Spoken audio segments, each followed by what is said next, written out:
웨스트민스터 신앙고백서 함께 살펴보고 있는데, 오늘은 국가와 우리들의 신앙에 대해서 성경이 무엇라고 말씀하시는지 한번 좀 생각해 보려고 합니다. 일단 이 로마서 13장 말씀 우리들이 함께 읽어보았는데요, 사도 바울이 로마 교회에 보내는 편지죠. 이 편지를 썼을 때가 AD 57년에서 58년 이즈음 아마 됐을 텐데, 그 당시에는 사실 아직 본격적인 기독교 박해가 시작되지는 않았을 때입니다. 하지만 이미 로마 제국 사회 속에서 기독교인들에 대한 시선들이, 또 불만들이 좀 터져나오기 시작하는 그런 때였어요. 사도행전 18장 2절 말씀 보면은 이런 말씀이 있습니다. 아굴라라 하는, 같이 읽어볼게요. 시작.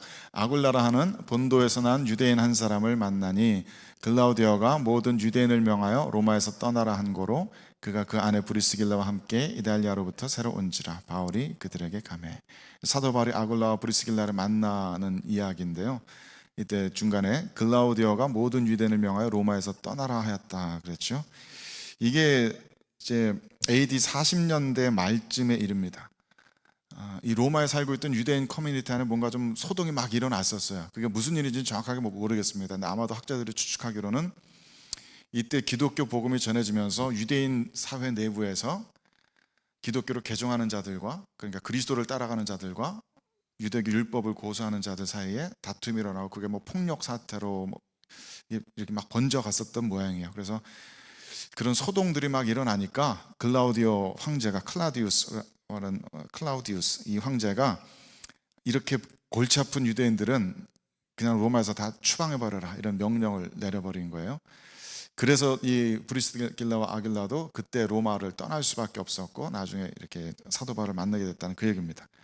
그러니까 AD 40년대 말에, 그러니까 로마서 편지를 쓰기 한 10여 년 전에 이런 글라우디오가 모든 유대인들을 추방하는 일이 있었고, 그러니까 이미 로마 사회 속에 유대인들 전체에 대한 이미지는 안 좋아져 있었고, 특히나 크리스찬들에 대한 이미지는 점점 더 안 좋아져 가고 있었습니다. 그리고 나서 AD 64년에, 그러니까 로마서 편지를 쓰고서 조금 후에, 몇 년 후에, 약 10년 후에 로마 대화재가 일어나고 그 유명한 네로 황제의 기독교 박해가 시작이 된 거예요. 그리고 그런 박해가 쭉 계속된 건 아닙니다만 산발적으로 계속해서 일어났습니다.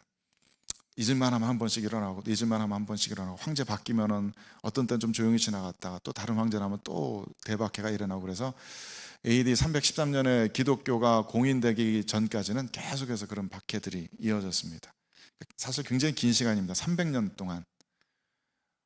지금 우리 역사로 하면은 조선시대 영조, 종조 그때부터 계속해서 쉬지 않고 산발적으로 기독교 박해가 이루어졌다라는 그런 얘기죠. 근데 그런 상황 속에서 로마서 편지가 쓰여졌고, 그런 상황 속에서 초대교인들이 그 로마서 편지를 읽고 이것을 하나님의 말씀으로 받은 거예요. 다시 한번 볼까요? 로마서 말씀. 각 사람은 위에 있는 권세들에게 복종하라. 이 위에 있는 권세가 뭐예요? 로마 제국 말하는 거죠. 로마 제국 황제, 기독교회를 박해하는 바로 그 오토리티들, 정치적인 오토리티 말하는 겁니다. 그 오토리티에게 복종하라. 하나님께서 다 정하신 것들이다, 이런 가르침을 주고 있는 거예요. 그리고 수많은 초대교회 성도들이 300년 동안에 박해를 받아가면서, 때로는 도시 지하에 무덤에 굴을 파고서 거기 박해받은 성도들의 시신을 안치해 놓는 그런 곳들에 모여서 예배를 드리면서 이런 말씀을 하나님의 말씀으로 받은 겁니다. 그러니까 그런 성도들의 마음이 어떠했을지 짐작하기가 쉽지 않죠. 로마 정부 관리들에 의해서 죽은 동료들의 시신을 옆에 두고 예배드리면서 제국의 권세에 복종하라, 이런 말씀, 하나님의 말씀으로 들은 거예요. 그런데 우리가 지금 이제 살펴볼 웨스트민스터 신앙고백서가 쓰여진 시대 상황은 이때와는 굉장히 다릅니다. 약 이제 한 1200~1300년 시간이 지난 거죠. 그리고 그 시간 동안에 기독교가 온 유럽 사회를 뒤덮게 되었고, 기독교 문화가 무르익었습니다.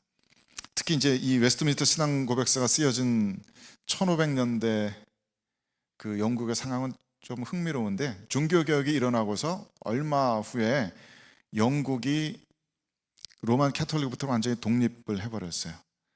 헨리 8세라는 왕, 이렇게 역사 시간 배운 거 기억나실지 모르겠습니다.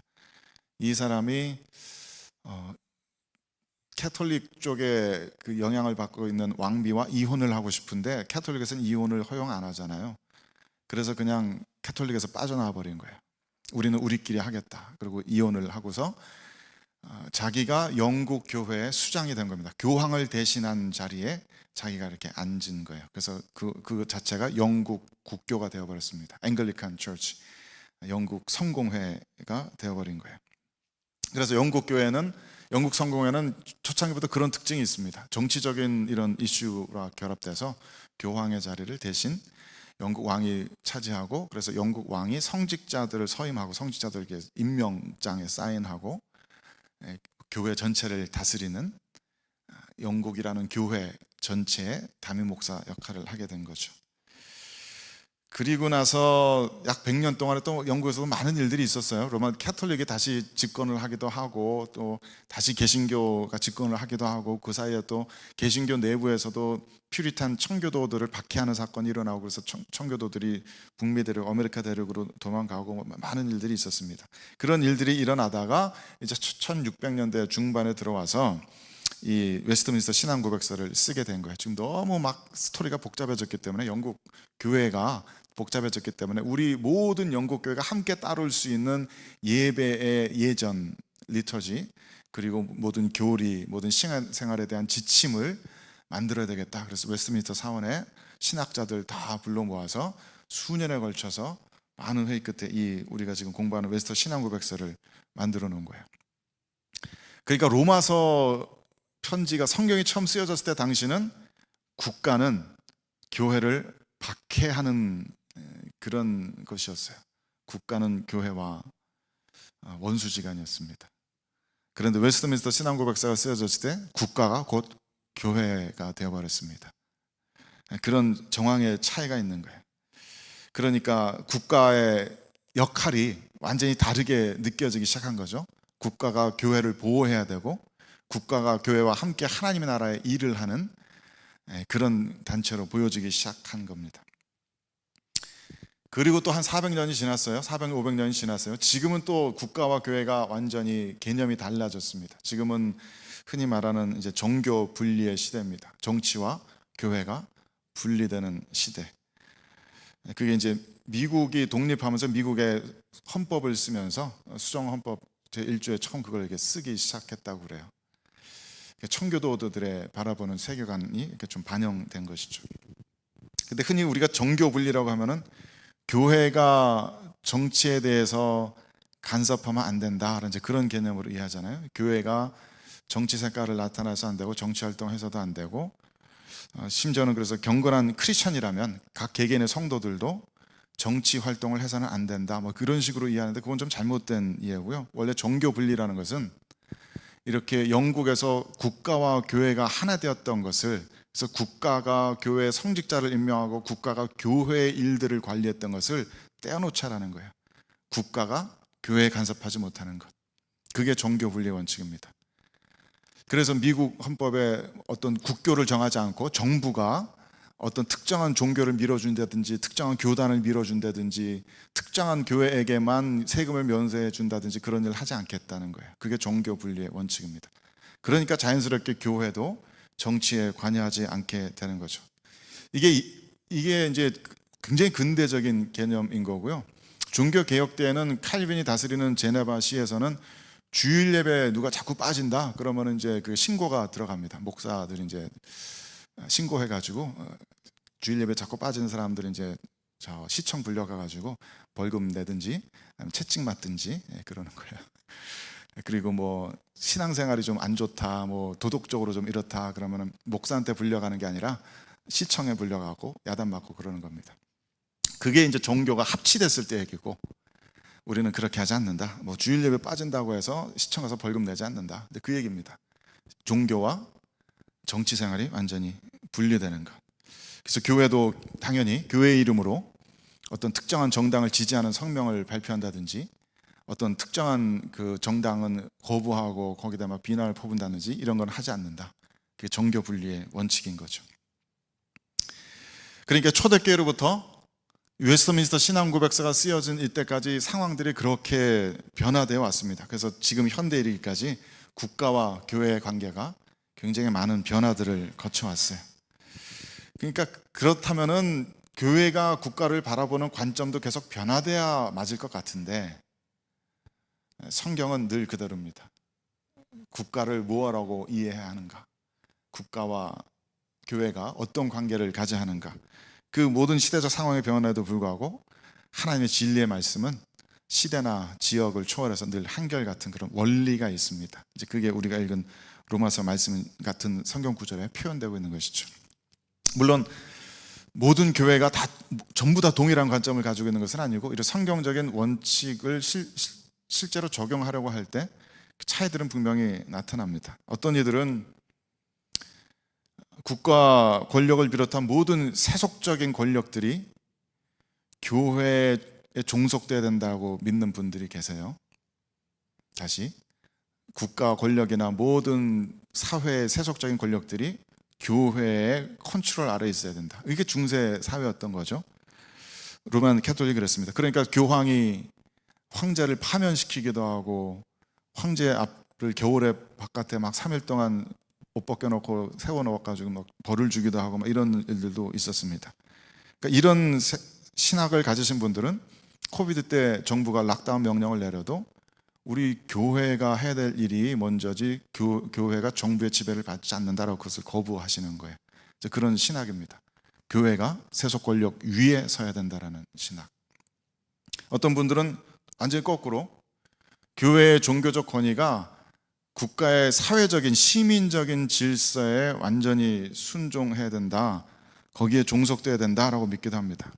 주로 자유주의 신학 가지신 분들이 그런 경향들이 있죠. 자유주의 신학을 가지신 분들은 하나님 나라를 법과 질서를 통해서 이루려고 하시거든요. 그러니까 법을 뜯어 고쳐야 되고, 어떤 문화적인 운동을 일으켜서 그런 하나님 나라를 이룰 수 있다고 하기 때문에 사람들의 상식을 벗어난, 모든 시민들의 합의를 벗어난 그런 종교적 권위는 내세우지 않으려고 하는 겁니다. 또 뭐 자유주의자까지는 아니더라도 아까 말씀드린 것처럼 종교 분리의 원칙을 조금 좀 다르게 이해하시는 분들은 그렇게 독재 정권의 폭력적인 억압이 막 있을 때에도 거기에 대해서 일체 항거하거나 어떤 뭐 성명을 발표하지 않고 무조건적인 순응을 하는 경우도 있습니다. 그래서 교회가 권력의 시녀 역할을 한다, 그런 비난을 받았던 시대도 있었죠. 일제시대 때 말하자면 정치 권력이 바뀐 거잖아요. 일본이 우리나라에 들어와서 정치적인 권력을 행사하는데, 그들이 정치적으로 신사참배를 명령했을 때 이것은 사회 질서이니까 따라야 된다라고 거기 신사참배 함께 했던 교회 리더들이 바로 이런 신학을 가지신 겁니다. 양쪽 극단입니다. 교회가 모든 세상 권력을 다스려야 된다, 세상 권력에 구애받지 않는다라는 신학과, 거꾸로 교회도 사회 질서 내에 완전히 순응되어야 된다, 무조건적인 복종을 그렇게 이야기하기도 합니다. 근데 개혁주의 관점은 그 사이입니다. 근데 이거를 이해하고 실천하는 게 그렇게 이게 쉽지가 않은가 봐요. 이런 얘기가 굉장히 많이 잘 안 되고 있어요. 이 개혁주의의 관점은 그 아브라함 카이퍼라는 신학자의 영역주권 이론으로 굉장히 잘 표현되는 것 같아요. 이분이 아브라함 카이퍼인데, 제가 성경 공부할 때 많이 말씀드렸죠. 19세기 네덜란드의 목사님이자 또 신학자이고 굉장히 유명한 신학, 지금도 많은 영향을 끼치시는 네오 칼비니즘, 신칼빈주의 대표 신학자이시고, 또 정당의 대표, 정당 대표를 맡은 정치가이시고 네덜란드의 수상이기도 하셨습니다. 개혁주의의 정통 캘빈주의 계승자로 알려져 있는 분이에요. 이분이 가르칠 때 이렇게 가르칩니다. 우리 개혁교회가 믿는 것은 뭐 이슬람교가 그러는 것 같이 하나님과 세상이 완전히 분리되어 있다고 우리는 믿지 않는다. 하나님께서 세상에 간섭하시고 하나님께서 세상을 통치하신다. 하지만 중세 캐톨릭들이 믿었던 것처럼 하나님께서 교회를 통해서 온 세상을 통치한다 하신다고는 우리는 믿지 않는다. 그래서 교회가 모든 인간 문화를 다스려야 된다라고는 우리는 믿지 않는다. 중세시대는 그랬잖아요. 예술가들도 교회가 뭘 그려야 할지를 정해줬고, 어떤 문학작품을 써야 될지를 정해줬고, 심지어 과학자들까지도 과학 이론까지도 교회가 정해줬죠. 너 그 과학 이론은 틀린 거야, 이게 맞는 거야라고 교회가 그걸 다 정해줬었죠. 개혁교회는 그렇게 믿지 않습니다. 교회를 통해서 하나님께서 다스리는 것이 아니라 인간 삶의 각 영역에 하나님의 대리자들을 세우셔서 그 대리자들을 통해서 세상을 다스리신다. 이게 개혁교회의 입장입니다. 그래서 이런 그림으로 표현될 수 있어요. 그래서 영역 주권 이론이라고 하는데, 인간 삶의 각 영역에 하나님의 주권을 나누어 주신다라는 것이죠. 그래서 모든 권세는, 오토리티는 하나님에게서 나오지만은 정부의 정치적인 영역은 정부의 위정자들에게, 우리나라 같은 민주국가 같은 경우는 법을 만드는 것은 사법부, 법을 실제로 실천하는 것은 행정부, 그 법을 판단하는 것은 사법부, 이렇게 주권이 나눠져 있는 것 같이 그런 위정자들에게 이 권력을, 정치적 권력을 나눠 주심으로써 정치적인 영역을 다스리신다. 또 가정의 문제는, 가정이라는 영역은 가장을 통해서, 가장을 그리스도의 대리자로 세우셔서 가정을 다스리신다. 경제 영역은 저런 사업가들을 통해서, 또 교육의 영역은 교사들을 통해서 다스리신다. 이게 영역 주권 이론이에요. 그래서 교회는 성령 하나님의 특별 은총의 역사에 따른 구원에 대한 특별한 계시가 필요한 그런 영역이지만, 다른 모든 영역들, 예술, 도덕, 문화, 학문, 이런 것도 전부 성령 하나님의 일반 은혜의 영역이다라고 우리는 그렇게 믿습니다. 이 영역 주권 이론에서 중요한 것은, 그렇기 때문에 이 모든 오토리티가 하나님에게서 온 것이기 때문에 서로 이 다른 영역을 침범해서도 안 되고 침범받아서도 안 된다는 거예요. 그게 뒤섞여서도 안 된다는 거예요. 그러니까 아까 말씀드린 대로 교회가 어떤 특정 정당을 지지하거나 특정 정당을 비난하거나 이렇게 정치적인 영역에 개입하지 않는다는 거예요. 교회가 과학자들의 이론을 교회의 입맛대로 이렇게 좌지우지하지 않는다는 거예요. 뭐가 맞았고 뭐가 틀렸다고 평가하지 않는다는 거예요. 심지어는 교회가 가정 내 일들을 이렇게 명령하지 않는다는 얘기입니다. 그래서 교회는 다만 교회가 할 일을 합니다. 하나님의 말씀을 선포합니다. 하나님께서 이 세상을 다스리시는데 이 세상 어떤 식으로 다스리는가, 이런 말씀들을 세상을 향해 선포합니다. 그래서 정치가들은 마땅히 정치적인 본질적인 소명에 충실해야 된다라는 그런 하나님의 말씀을 높이고 가르쳐 줄 수 있는 거예요. 선포할 수 있는 거예요.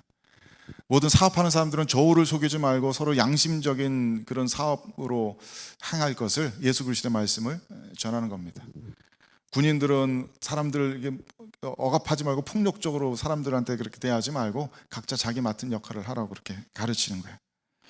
그게 교회가 하는 일이에요. 그래서 교회가 하는 일은 사회 전체적으로 보면은 그렇게 하나님의 말씀을 대언하는 일이고, 또 이 사회 속에서의 양심의 보이스, 양심의 소리 역할을 하는 거라고 말할 수 있을 겁니다. 이 모든 인간 삶의 다양한 영역 속에서 인간이 어떻게 살아야 하는가, 그 올바른 진리가 있다고, 그 올바른 진리란 바로 이런 것이라고 세상을 향해서 계속 외치는 이제 소리가 되어야 된다는 거죠.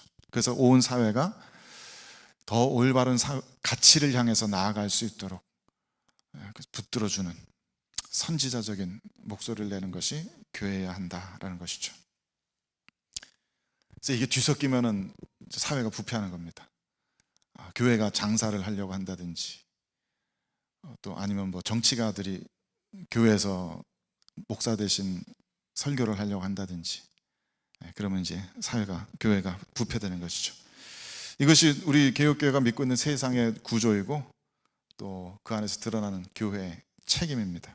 물론 인간 삶이라는 것은 하도 복잡 미묘하니까 그런 경계선들이 때로는 좀 희미해 보일 때도 있고, 섞이지 않기 위한 노력이 조금 좀 힘들 때도 있기는 하지만, 최소한 우리가 바라보는 세상의 구조는, 하나님께서 세우신 세상의 질서는 이렇다라는 것이 우리들의 믿음이에요. 그래서 웨스트민스터 신앙고백서에 우리는 이렇게 고백합니다.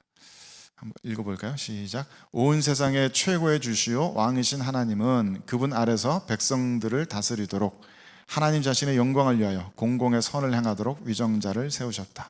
그리고 이 목적을 위하여 선한 자들을 보호하고 격려하도록 악행하는 자들을 처벌하도록 그들에게 칼의 권세를 부여하셨다. 하나님께서, 이 세상의 모든 주권의 최고 주인이신 하나님께서 이런 위정자들을 세우셔서 정치적인 일들을 하게 하셨고, 그 목적은 선한 자들을 보호하는 것, 악한 자들을 처벌하는 것, 그것입니다.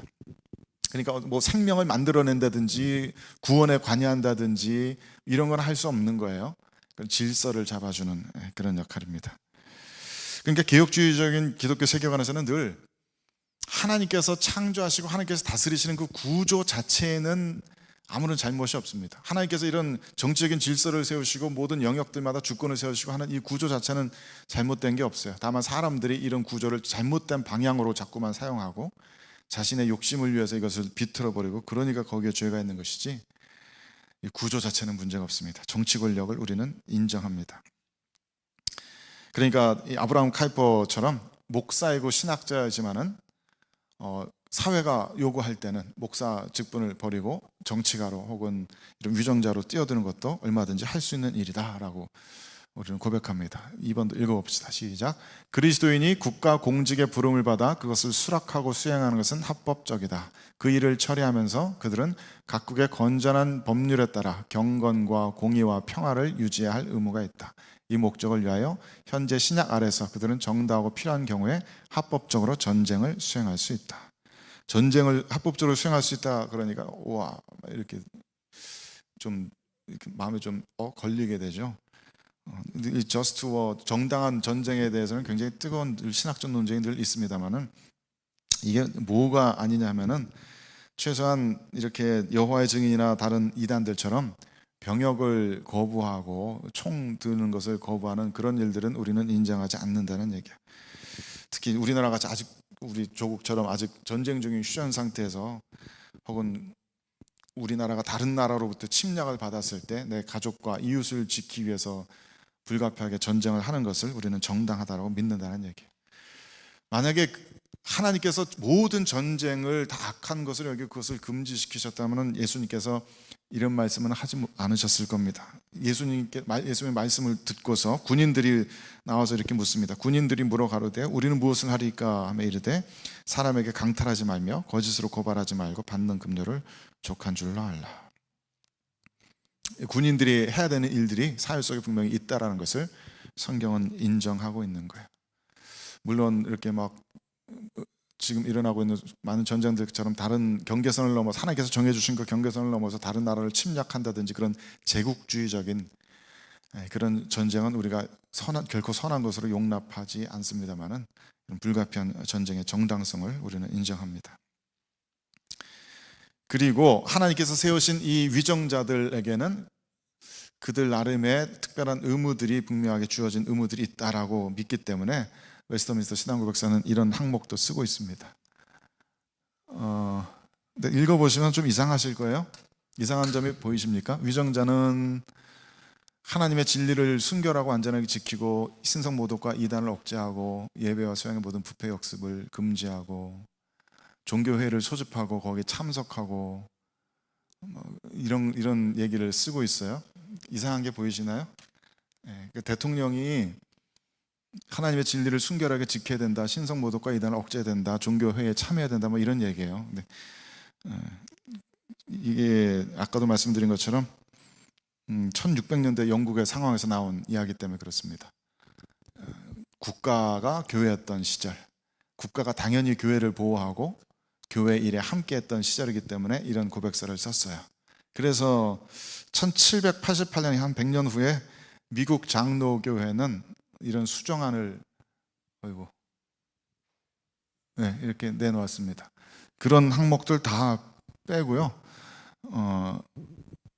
그 전 페이지에 하나 더 있지 않나요? 위정자는 말씀과 성례 집행, 천국 열쇠 권세, 뭐 성도를 파면한다든지 하는 그런 거, 위정자는 그런 거 해서는 안 된다. 조금이라도 신앙의 문제에 간섭해서는 안 된다. 어떤 한 교파를 다른 교파보다 우대해서는 안 되고, 주님의 교회를 보호하는 것이 그들의 의무이지만 모든 교직자들이 폭력이나 위험에 염려 없이 성직을 이행할 수 있도록 그 자유를 보장하고 보호해야 한다. 이런 얘기들을 쓰고 있어요. 계속 이어집니다. 그래서 아무도 종교나 불신앙의 이유로 모욕이나 고문이나 학대나 상해를 당하지 않도록 선량한 시민의 인권과 명예를 보호할 의무가 있다. 이것이 1788년에 쓰여진 수정안입니다. 그러니까 교리는 바뀝니다. 교리는 절대적이지 않습니다. 그 당시 시대적 상황 가운데에서 인간들의 지식에 또 바라보는 관점의 한계가 분명히 있어요. 그래서 다음 주에는 결혼에 대한 이야기를 할 텐데 거기에도 수정되는 부분들이 분명히 있습니다. 있을 수밖에 없습니다. 교리는 변화되어 갑니다. 그래서 교리를 한편으로는 맹신할 수도 없고 우리들의 믿는 바를 계속 확인하면서 개혁교회는 계속해서 개혁되어야 한다라는 그런 우리들의 모토를 잊지 말아야 하는 이유도 거기에 있습니다. 그래서 이렇게 교회와 정치가 분리되는 것을 우리는 신앙 고백으로 이렇게 쓰고 있어요. 국가 위정자들에 대한 교인의 의무도 있어요. 위정자들을 위해서 우리는 기도해야 된다. 늘 그들이 우리 편이기 때문에 기도하는 것이 아니라, 나와 정치적 견해가 맞기 때문에 기도하는 것이 아니라 하나님께서 허락하신 그 권세를 쥐고 있는 이들이기 때문에 교회는 위정자들을 위해서 기도합니다. 그리고 그들의 인격을 존중합니다. 위정자들을 비판할 수 있죠. 시민의 한 사람으로서 비판할 수 있지만 그들의 인격을 멸시하고 이상한 별명으로 부르고 욕을 하고 이런 것은 교회가 하는 일이 아닙니다. 정당하게 시민으로서 비판하지만 그들의 인격은 존중합니다. 세금과 기타 내야 될 것들은 다 내야 됩니다. 이것은 교인들의 의무입니다. 그들의 합법적인 명령들에 대해서 순종해야 합니다. 그것이 어떤 벌 때문이 아니라 양심 때문에, 우리들의 양심이 그것을 요구하기 때문에 우리 이 사회 전체가 합의한 국가적인 법률에 대해서 우리는 복종해야 합니다. 그래서 이 위정자들이 크리스찬이 아니라고 해서 혹은 다른 종교를 가지고 있는 사람이라고 해서 지금 우리 총리가 캐톨릭이니까 우린 안 믿을 거야, 우린 거기 말 안 들을 거야, 그런 거 우리는 인정 안 합니다. 안 믿는 사람이라고 해도, 다른 종교 사람이라고 해도 하나님께서 세우신 그 정치적인 권세를 우리는 인정합니다. 특히 종교개혁은 이제 로만 캐톨릭의 오류를 바로잡으려는 그런 항거 운동이었기 때문에 뒤에서 이런 얘기도 쓰고 있어요. 교황은 그들의 영토들 안에서 권세나 재판권을 가지지 못한다. 과거에 중세시대 때 했던 것처럼 교황이 시민을 재판하고 교황이 시민에게 벌을 주고 하는 이런 일들은 하지 않는다. 특히 이제 종교개혁자들이 당했던 것처럼 내가 믿고 있는 바가 틀리다고 해서 사형을 언도받는다든지 이런 일들은 우리는 인정하지 않는다. 종교와 양심의 자유, 우리 전에 다뤘지만은 우리는 그것을 지킨다. 그게 우리들의 신앙의 고백입니다. 그래서 이게 이제 우리 웨스트민스터 신앙 고백서에서 쓰고 있는 국가관입니다. 정치관이고. 그런데 여기에 누락되어 있는 것이 있죠. 그 위정자들이 명백하게 잘못을 저지르고 있을 때는 어떻게 하는가? 위정자들이 명백하게 악법을 만들고 일반 시민들을 학살하고 심지어는 신사참배 같은 사건으로 우리들의 신앙적인 양심을 억누리려 할 때는 어떻게 해야 되는가? 그 얘기는 여기에 빠져 있어요. 웨스트민스터 신앙고백서를 작성했을 때 그 시대적 상황도 이유가 있을 테고, 아마도 그런 교리 자체가 따로 필요 없는 것은 무엇보다 우리 예수 그리스도께서 본디오 빌라도에게 고난 받으시면서 보이셨던 모범이 너무나 분명하게 있기 때문에 그럴지도 모릅니다. 그래서 개인적으로는 그런 항목에 빠져 있다는 것이 좀 아쉽기는 하지만 우리에겐 그 예수 그리스도의 모범이, 모델이 있습니다. 예수님 당시에 본디오 빌라도와 로마 제국은 분명히 신앙과 진리의 문제에 있어서만큼은 명백하게 잘못을 행하고 있었죠. 분명히 그 제국주의적인 그런 야욕을 가지고 다른 민족을 침범하는 일도 그렇고, 하나님의 독생자이신 예수 그리스도를 인정하지 못하고 알아보지 못했던 것, 그에게 사형을 언도했던 것, 명백하게 잘못된 일이었다고 우리는 믿습니다. 그리고 그 로마 정부뿐만 아니라 그 당시 유대교의 종교 시스템도 그랬습니다. 명백한 잘못을 저지르고 있었는데, 성경 보면 예수님께서는 단 한 번도 정부에 대해서, 유대교의 종교 시스템에 대해서 비난을 하고 그것을 무시하신 적이 없어요. 바리새인과 율법 교사들을 비난하고 욕하긴 하셨지만은 그들의 그런 종교 시스템 자체를 거부하신 적은 없습니다. 그들이 요구하는 모든 율법을 다 이루셨고, 심지어 태어나서 바로 할례 받으시고 그런 것부터 시작해서 성전 제사에 계속해서 참여하시고 모든 절기를 지키시고, 그 유대교 종교 시스템 안에서 부패된 그 종교인들에 대한 비난이었지, 그 종교 시스템이 이건 잘못되었다라고 말씀하지 않으셨어요. 로마 제국의 그 총독에게서 재판 받으시고 신문 당하실 때 단 한 번도 나는 너희들의 권위를 인정하지 않는다라든지 너는 나를 벌할 뭐 권세가 없다라든지 그런 말씀하지 않으셨어요. 그냥 묵묵하게 그 재판에 응하셨습니다. 그리고 당신께서 하셔야 될 그 말씀들을 하셨습니다. 그것뿐입니다. 진리를 온전하게 선포하는데 전혀 굽히지도 않으셨고, 국가의 잘못된 그런 시스템을 거부하거나 사람들을 선동해서 그런 어떤 시위를 일으키거나 국가를 전복하려는 그런 일도 하지 않으셨습니다. 그게 우리들이 자주 잊어먹게 되는, 죄악된 세상을 대하시는 예수 그리스도의 방법이에요. 진리의 말씀을 하십니다. 그리고 그들의 죄악을 그냥 온몸으로 받아내십니다. 현대교회에 굉장히 인상적인 예가 있죠. 디트리 본헤퍼 목사님입니다. 저도 이분 잘 몰랐다가 몇 년 전부터 이분의 책을 읽다가, 와, 이분 책 읽어보면 정말 뜨거워요. 정말 놀랍고 정말 냉철하면서도 어떤 기분이냐면 그냥 성경 읽는 기분이에요. 글자 한 글자 한 글자가 깊이 마음에 이렇게 새겨지는 그런 글들이고, 이분이 바라보는 그 세상 자체가, 하나님 나라가 너무 성결해서 너무 멋진 그런 목사님이세요. 그래서 나중에 이분의 삶을 제가 이렇게 좀 공부해 보니까 이 독일 나치에 대항해서 정말 용감하게 싸우신 분이시더라고요. 나치가 집권할 당시에 독일의 많은 목사들이 히틀러를 이제 막 참여하는 일에 앞장섰다 그래요. 어떤 목사는 히틀러가 하나님이 보낸 그리스도의 대리자라고 막 추켜 세우는 일까지 있었다고 합니다. 대부분의 독일 교회 목사들이 그런 일을 했다고 그래요. 이분을 비롯한 몇몇 분은 그런 세상의 잘못된 흐름에 동참하지 않으신 거예요.